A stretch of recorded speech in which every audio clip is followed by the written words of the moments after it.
All right, boys and girls, today is art class, and so I thought it would be kind of fun to practice drawing. Remember yesterday or the day before we talked about using our shapes? Yesterday we used our hand, okay? Today we're going to take our paper and we're going to do it up and down, vertical. Yesterday we did horizontal, sideways. Today I want you to do this way, okay?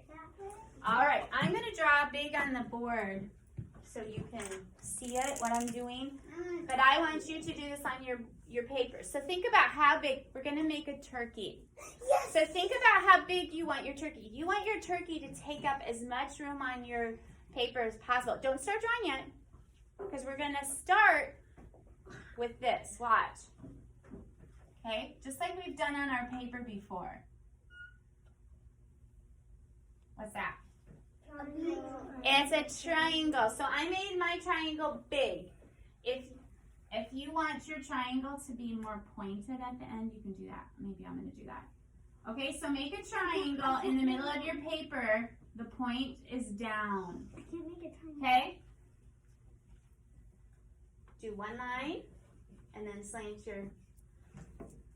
If you make a mistake, you can turn it over. Emiliano, I did not say to trace your hand, buddy. Listen, this is what we're starting with. Okay?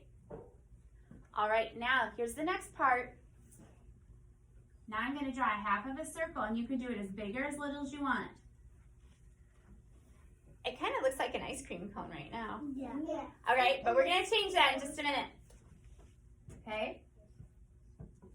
Then I'm going to draw two ovals. One like this, and one like this. And then I'm going to put circles in the middle. Over make a turkey head. Yeah. Okay, so then this gives you an idea so you can tell. Now yours might be smaller or bigger. It depends. How big do you make your ovals? It's up to you. All right. Your beak was up to you. Your head size, your eyes. Is it wrong if you have a little one? No. Or a really big one? No. No, because everyone's going to do it different, okay? Now, the other part we're going to do some squiggly lines. Remember, a turkey has that funny little piece of skin, the wattle. Yeah. So I'm going to draw, I used my curvy lines and I made it funny. You can make it fat. You can make it skinny. However you want it to look. Ooh. If you make a mistake, erase it and try again. I'm going to make that fatter. I think that's fun. Okay? All right. Now I'm going to add his body.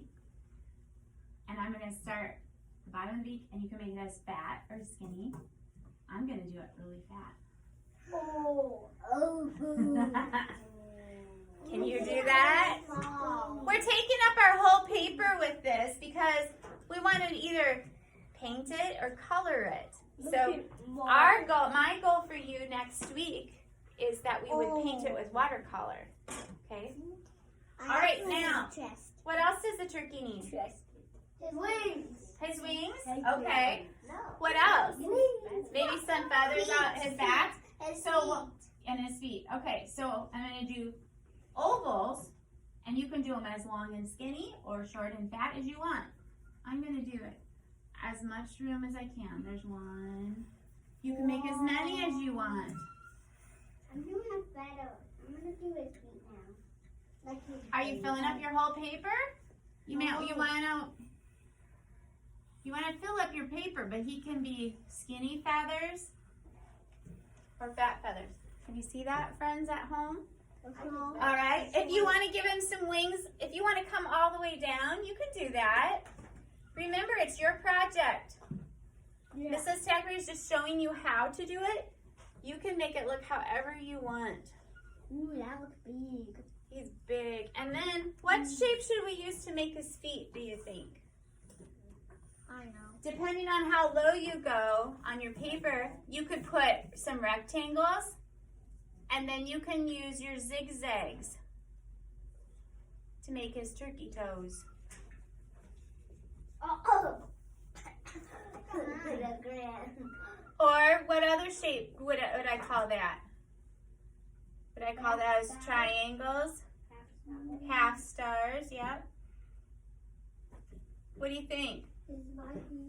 Now you can use your zigzag lines or your curved lines and you can decorate his wings. Maybe you want to make it so you can color his wings separate. So what we're going to do is we're going to trace all our pencil lines with our black crayon.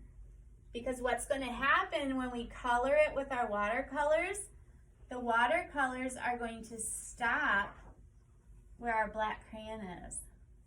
It will resist sticking to that. And it won't come on the back because it's thick paper. Yes, I gave you thick paper just for that reason. All right? So after you've drawn your turkey, okay, add your thing, take out your black crayon, and you're going to trace any line that you drew in pencil with your black crayon. And this would be the time that you would color in his eyeballs. Okay, use your black crayon to color in his eyeballs too. He's a very huge turkey. Oh, I love it. I love how they all look different. So trace it nice and dark with your black crayon. No, do not use a black colored pencil. Use your crayon because what's going to happen, listen, it's going to, wherever we put the watercolor, it's going to resist. It's not going to stick on the black crayon, and that's what we want. You're kind of making your boundaries where your colors are going to go. You trace the whole entire thing, black crayon. Press nice and dark so it shows up. This is not the time to write real light, okay? And have fun drawing your turkey at home. I'm curious to see how it turns out. And on Monday or Tuesday, we are going to use watercolors and we're going to paint the inside of where we traced with our black crayon. Okay? So even though we all follow the same directions, they're all going to look different because everyone is different and unique.